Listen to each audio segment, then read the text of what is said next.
Hello, नमस्कार दोस्तों, कैसे हैं आप? उम्मीद करता हूँ आप सब ठीक होंगे। Tricky I am with NL study में आपका पुनः स्वागत है। हाँ दोस्तों, आज हम पुनः लेके आए हैं भारतीय आधुनिक भारतीय इतिहास के पार्ट 2 से संबंधित महत्वपूर्ण शब्दावली को लेकर उपस्थित हुए हैं। तो ध्यान से बिना देरी किए हम पढ़ने जा रहे हैं। तो ध्यान से सुनना और गौर करना, याद भी करना। जगह जगह अगर आवश्यक होता है तो मैं वहाँ कोई ट्रिक लेके आता हूँ। उस ट्रिक को भी आप गौर से सुना करें प्लीज़। चलो शुरू करते हैं। दोस्तों, ईस्ट इंडिया कंपनी द्वारा, हमें पता है ईस्ट इंडिया कंपनी की स्थापना 1600 ईस्वी में हुई थी। और वो भी क्यों? ईस्ट इंडिया कंपनी द्वारा अपने व्यापारियों को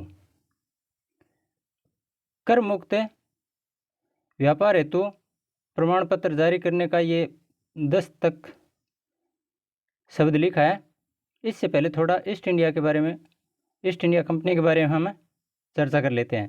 1600 ईस्वी में ईस्ट इंडिया कंपनी की स्थापना हुई और क्यों हुई?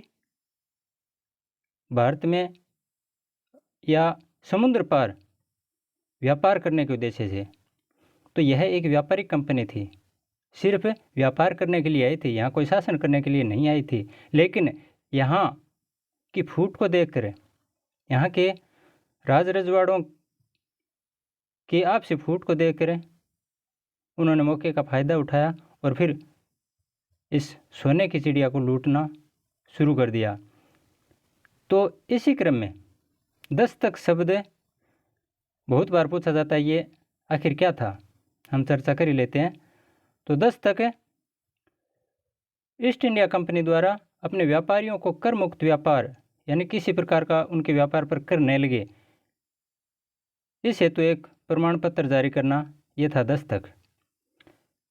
व्यापार में रियायत प्राप्त करने हेतु 1715 ईस्वी में जॉन सुरमन के नेतृत्व में ईस्ट इंडिया कंपनी के व्यापारी मिले थे मुगल बादशाह फर्रुख शेर से, क्योंकि उस समय फर्रुख शेर हिंदुस्तान के बादशाह थे।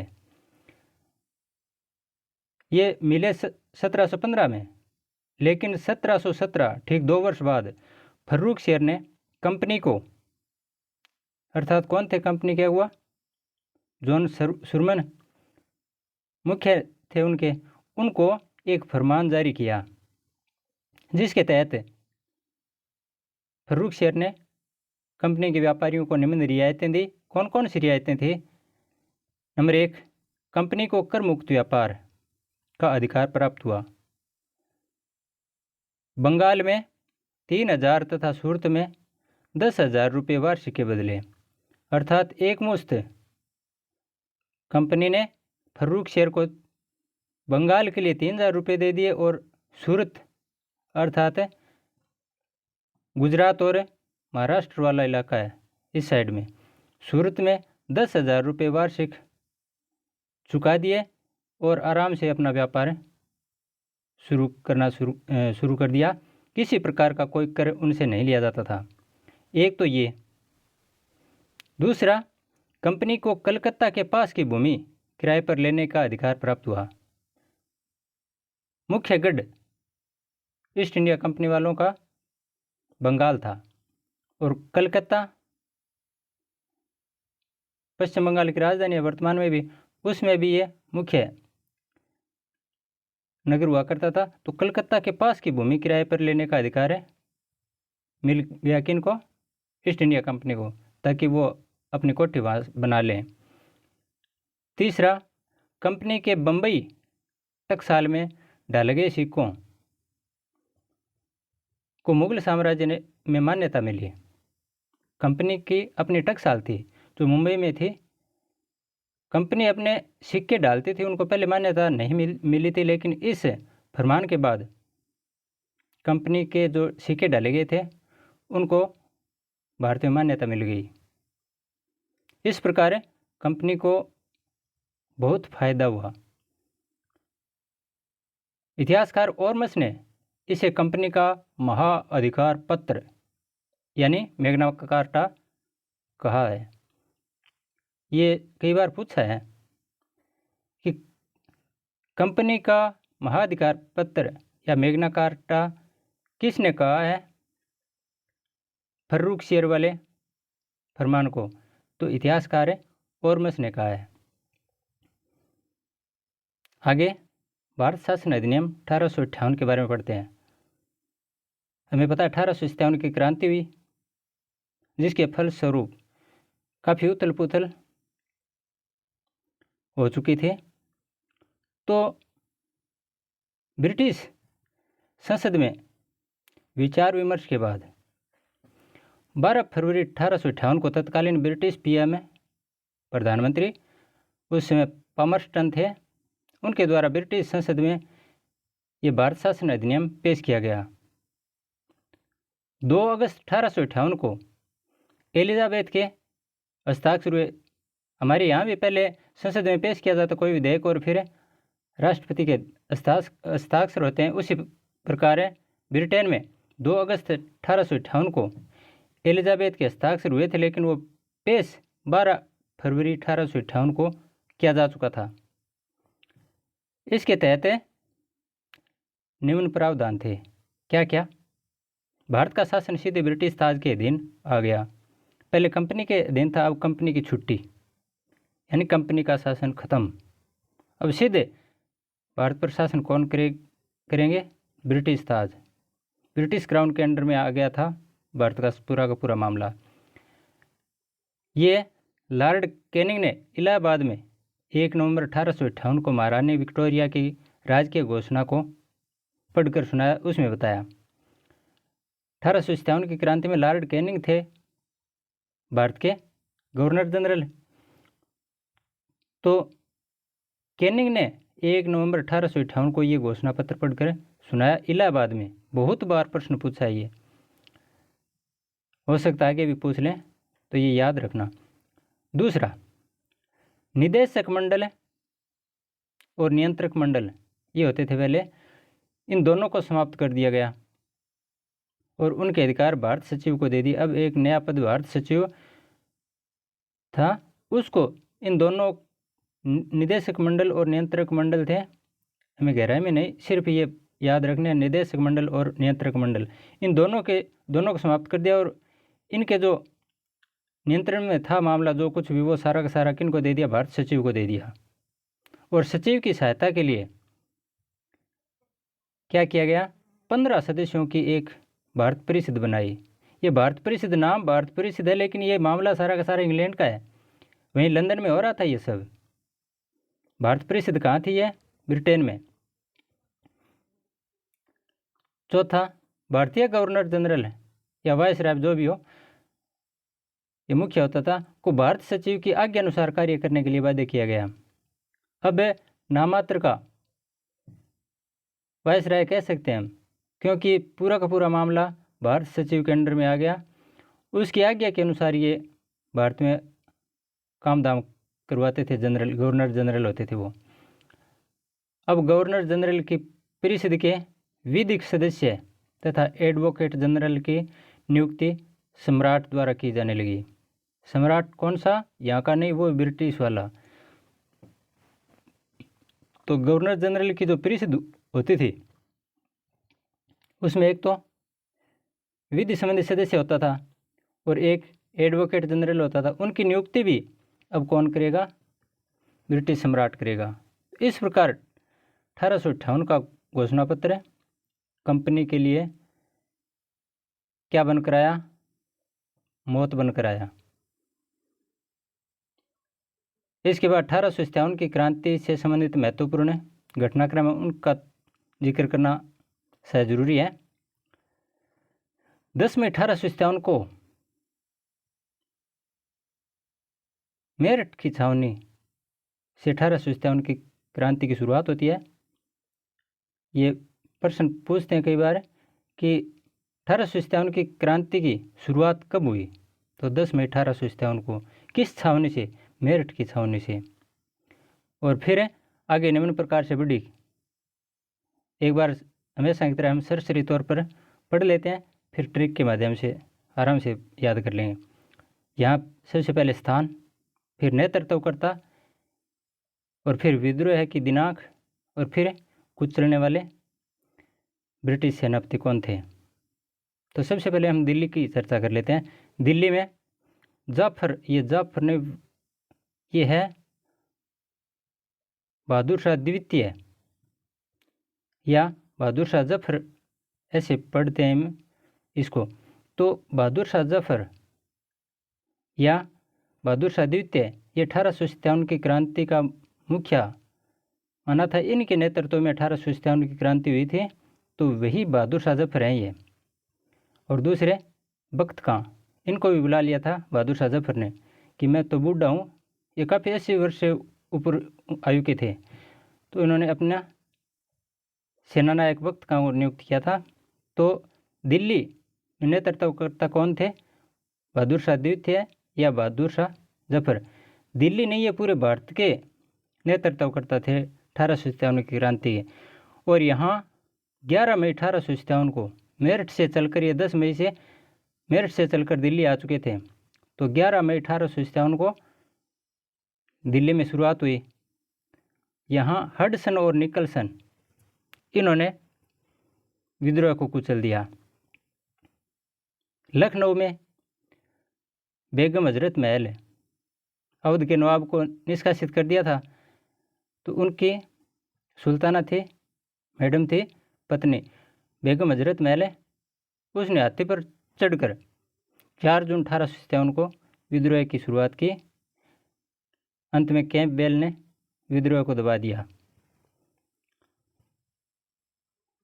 झांसी और ग्वालियर, झांसी की रानी लक्ष्मीबाई के बारे में हम हमेशा पढ़ते हैं या सुनते हैं, वही झांसी है। तो झांसी और झांसी के साथ साथ ग्वालियर में भी लक्ष्मीबाई ने नेतृत्व किया, और साथ में तांत्या गुरु भी थे। तांत्या टोपे और लक्ष्मीबाई, इन्होंने झांसी और ग्वालियर में नेतृत्व संभाला। 4 जून 1857 को ये क्रांति की शुरुआत होती है। अंततः यूरोज इस विद्रोह को दबाने में कामयाब हो जाते हैं। कानपुर में नाना साहब और तांत्या टोपे दोनों थे। तांत्या टोपे लक्ष्मीबाई के साथ भी रहे थे और नाना साहब के साथ भी रहे थे। दोनों ही, लक्ष्मीबाई और नाना साहब दोनों ही तांत्या टोपे के शिष्य थे। तो दोनों के साथ ग्वालियर, झांसी और कानपुर, इन सभी जगह तांत्या टोपे रहे, और फिर राजस्थान में भी आए थे। 5 जून 1857 को कानपुर में क्रांति की शुरुआत होती है, और आखिर में कैंपबेल और एवलोक यहाँ विद्रोह को दबाते हैं। जगदीशपुर, यहाँ कुंवर सिंह ने शुरुआत की 12 जून 1857 को, और टेलर तथा विनसे टायर ये दबाने में कामयाब हो गए।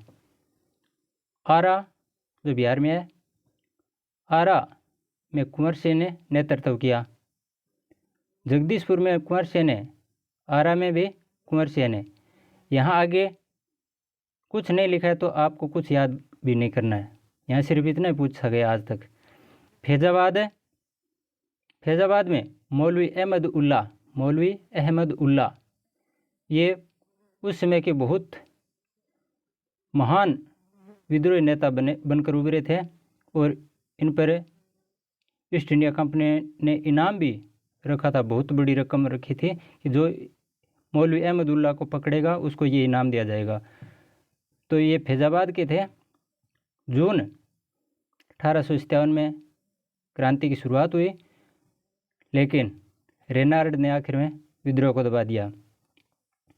इलाहाबाद में लियाकत अली ने शुरुआत की 6 जून 1857 को, और कर्नल नील ने विद्रोह को दबाया। बरेली में खान बहादुर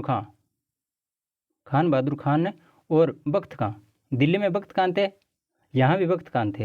हाँ, दोनों जगह बख्त खान सहयोग के रूप में आए थे। जिस प्रकार तांत्या टोपे आए उसी प्रकार से जून 1857 में क्रांति की शुरुआत होती है।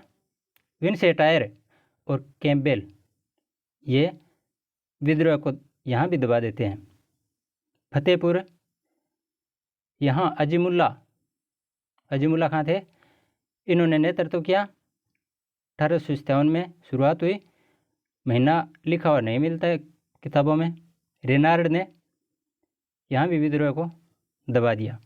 असम, ये प्रश्न बहुत बार पूछा गया दोस्तों। असम में कौन थे?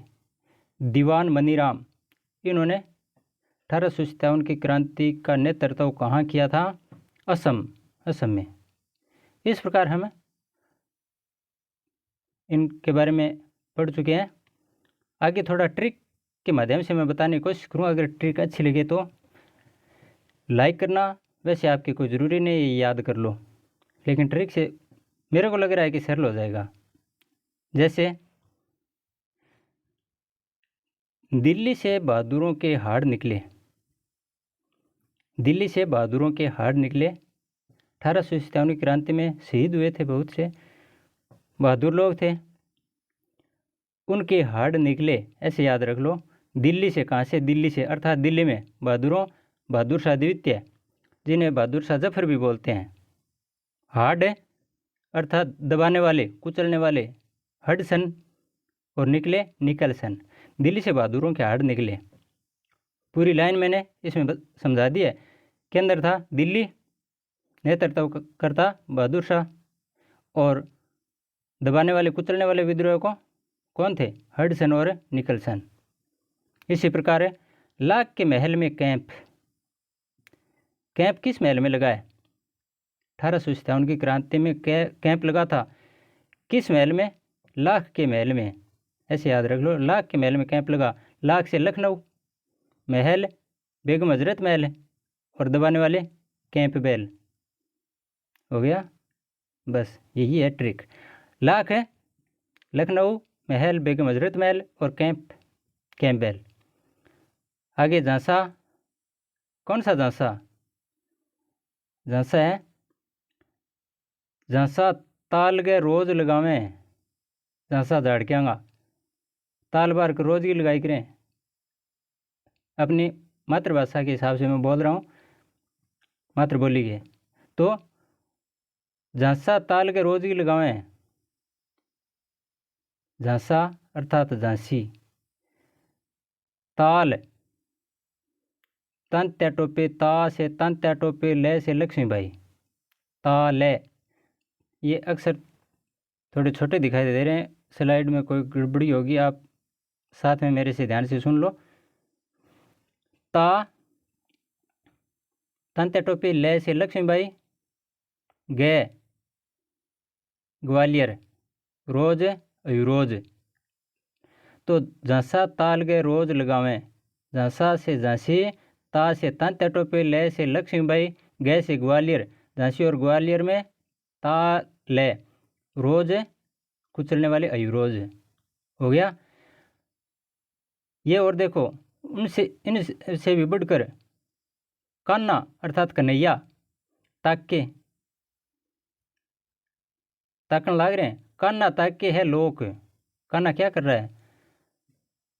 लोक को, संसार को ताक रहा है। कान्हा ताक के है लोक। बस ये याद रख लो, कान्हा ताक के है लोक। का से कानपुर, ना से नाना साहब, ता से तांत्या टोपे। अब दबाने वाले के से कैंपबेल, और है लोक एवलोक। कैंपबेल और एवलोक।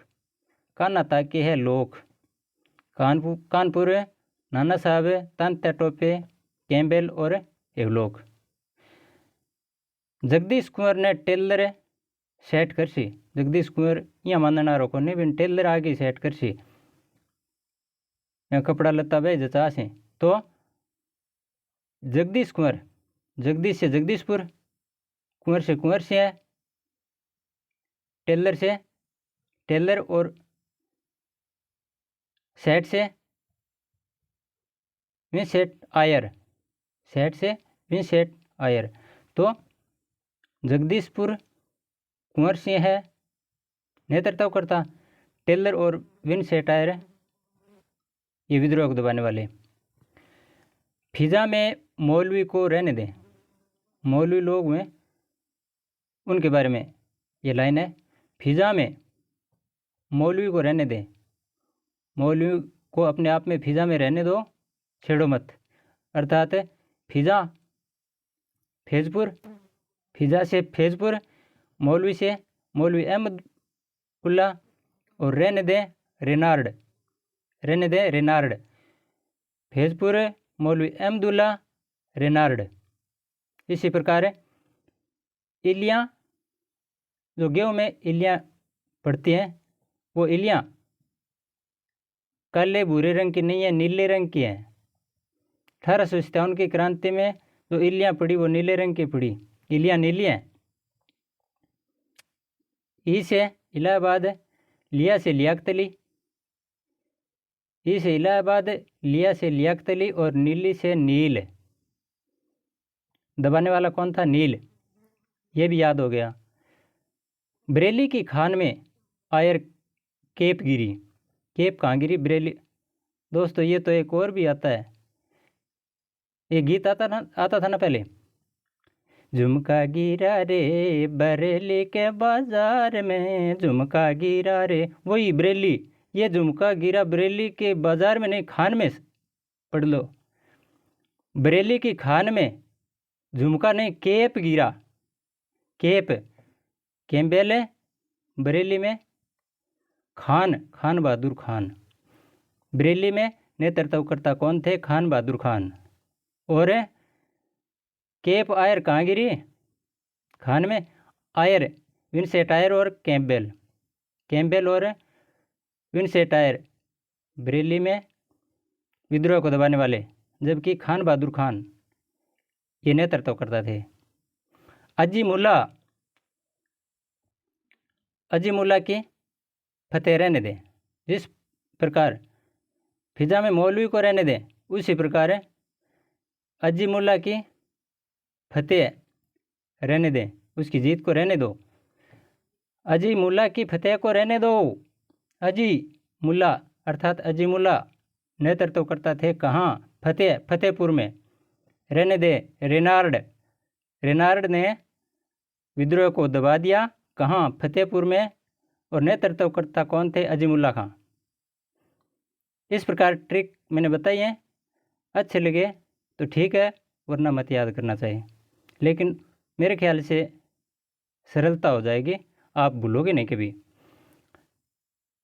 आगे ब्रिटिश शासनकाल के प्रमुख समाज सुधार से संबंधित कानून कौन कौन से बने थे, उनके बारे में चर्चा करते हैं। कानून और वर्ष तथा उस समय के गवर्नर जनरल या वायसराय। कन्यावध निषेध 1795 में जॉन शोर ने कानून बनाया। कन्यावध से संबंधित 1795 में कानून बना और जॉन शोर उसमें गवर्नर जनरल थे। बाल हत्या निरोधक कानून, ये बाल हत्या निरोधक इतना शब्द भी आ जाता है, लेकिन कानून संख्या 4 ये भी आता है बहुत बार। तो बाल हत्या निरोधक कानून 4 1802 में वेलेजली ने लागू किया। सती प्रथा निषेध, इसका सती प्रथा से संबंधित हम हमेशा पढ़ते हैं, सती प्रथा निषेध से संबंधित। लेकिन एक बार रेट में ये पूछा था, सती प्रथा निषेध ये तो आ गया, लेकिन एक्ट 17, एक्ट 15, एक्ट 14 इस प्रकार से चारों ऑप्शनों में दे दिया, तो हमें एक्ट 17 याद रखना है। सती प्रथा निषेध एक्ट 17 1829 में विलियम बेंटिक उस समय गवर्नर जनरल थे। दास प्रथा समाप्त की, दासों को रखना बंद किया, दास प्रथा को समाप्त किया 1843 में। किसने? एलनबरो ने। हालांकि ईस्ट इंडिया कंपनी के लोग थे, वे भारत को लूट रहे थे, लेकिन साथ में कुछ उनके हाथों से अच्छा काम भी हो रहा था दोस्तों, इसलिए भलाई और बुराई साथ साथ चल रही थी। हाँ, ये ज़रूर है कि वेटेज ज़्यादा बुराई का था। धार्मिक निर्योग्यता एक्ट 21 1850 में डलहौजी के समय बना। हिंदू विधवा पुनर्विवाह अधिनियम बहुत ही महत्वपूर्ण है। ईश्वर चंद्र विद्यासागर के अथक प्रयासों से ये कानून बना। 1856 में एक्ट 11 था और डलहौजी उस समय गवर्नर जनरल थे। और सती प्रथा एक्ट उस समय राजा राम मोहन राय के प्रयासों से, और हिंदू विधवा पुनर्विवाह अधिनियम है ये ईश्वर चंद्र विद्यासागर के प्रयासों से ये बना था। नेटिव मैरिज एक्ट ये 1872 में नॉर्थ ब्रुक ने ये एक्ट लागू किया।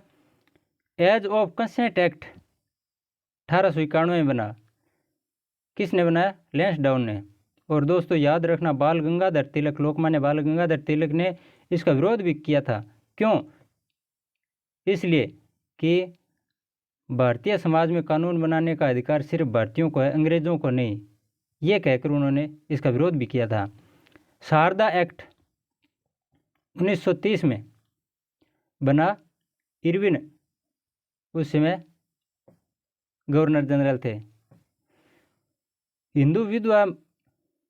विवाहित हिंदू महिला पृथक निवास एवं भरण पोषण एक्ट 1946, ये पूरा नाम आता है। विवाहित महिलाएं होती हैं, पति और पत्नी में अगर कोई मतभेद हो जाता है या विवाहित महिला पृथक रहना चाहती है किसी भी तरीके से, तो उनके निवास एवं भरण पोषण के लिए एक्ट बना था। 1946 में बना। कौन थे उस समय गवर्नर जनरल? वेवेल। आगे हम भारतीय समाज सुधारक हुए थे उनके बारे में चर्चा कर लेते हैं। कौन कौन? राजा राम मोहन राय, केशव चंद्र सेन, ईश्वर चंद्र विद्यासागर, ये मुख्य थे, बाकी तो बहुत सारे थे। चौरी चौरा घटना ये फरवरी 1922 में हुई थी दोस्तों, असहयोग आंदोलन के दौरान है। और इस घटना के बाद में 12 फरवरी को महात्मा गांधी ने इसे असहयोग आंदोलन को वापस भी ले लिया था, समाप्त कर दिया था। धर्म मनुष्य के भीतर देवताओं का विकास है। धर्म न तो पुस्तकों में है और न ही दोबारा देखिए लाइन, धर्म मनुष्य के भीतर देवताओं का विकास है। धर्म न तो पुस्तकों में है और न ही धार्मिक सिद्धांतों में। ये शब्द किसने कहे थे? स्वामी विवेकानंद ने। हिंदू विधवा पुनर्विवाह अधिनियम एक्ट कब पारित हुआ? अभी पढ़ के 1856 में। सन 1800 ईस्वी के आसपास भारतीय निर्यात में सूती कपड़े का प्रतिशत कितना था? 30% था। कब है? सन 1800 में। लेकिन देखिए 1870, सिर्फ 70 साल में ये घटकर कितना प्रतिशत रह गया? 3%, अर्थात 30 से 3 पर आ गया है। भारत की 6 बार यात्रा करने वाला फ्रांसीसी यात्री कौन था? ट्रेवेनियर। रिंग फेंस की नीति क्या है? थोड़ा इसके बारे में जान लेते हैं। यह उस बफर राज्य के साथ की गई जो इनको क्रम से, बफर राज्य कौन सा था? वो जो किसी अन्य राजनीतिक शक्ति के राज्य और कंपनी के मध्य एक ऐसे राज्य से संधि करना जो उसका मित्र हो और वहाँ अंग्रेज सेना को भी रख सके। देखिए एक बार पढ़ लेते हैं। कंपनी ऐसे राज्य को सुरक्षा की गारंटी प्रदान करेगी। तीसरा, इस राज्य के मध्य में होने के कारण अन्य शक्ति का कंपनी के राज्य पर आक्रमण और उस शक्ति को उस राज्य के साथ कंपनी से भी निपटना होगा। वॉरेन हेस्टिंग्स ने ये रिंग फेंस की नीति शुरू की थी। ये एक बार इस प्रकार समझ लेते हैं हम। ये राज्य कंपनी का। अब कंपनी अपने पड़ोसी राज्य थे, मान लो यहाँ कोई शक्तिशाली साम्राज्य है, वो कंपनी पर आक्रमण करेगा या कंपनी को इससे डर है, तब कंपनी क्या करेगी? इस शक्तिशाली राष्ट्र और अपना एरिया है, इनके बीच में एक और राज्य है, इसके साथ समझौता करेगी कि हम आपके यहाँ हमारी सेना आपकी सहायता के लिए रख देते हैं।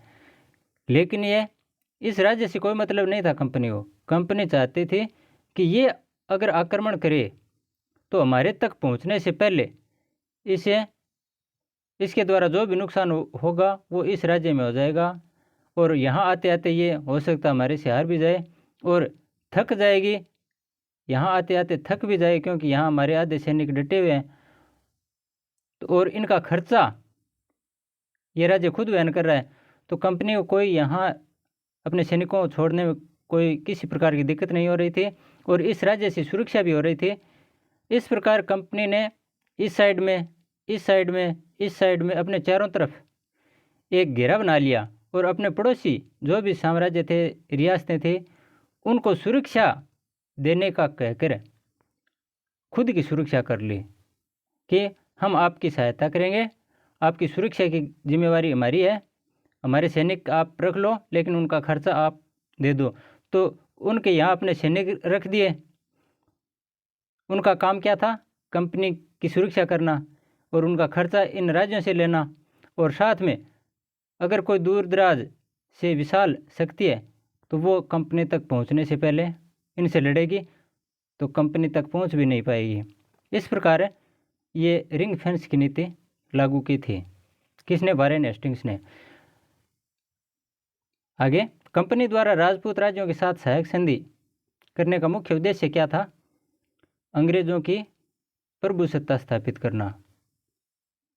अंग्रेजों की प्रभुसत्ता स्थापित करने के लिए संधि की थी। डलहौजी द्वारा कौन सी नीति अपनाई गई? व्यापगत नीति। उसके द्वारा हड़पे गए राज्य कौन कौन से थे उनको क्रमानुसार मैं बता रहा हूँ।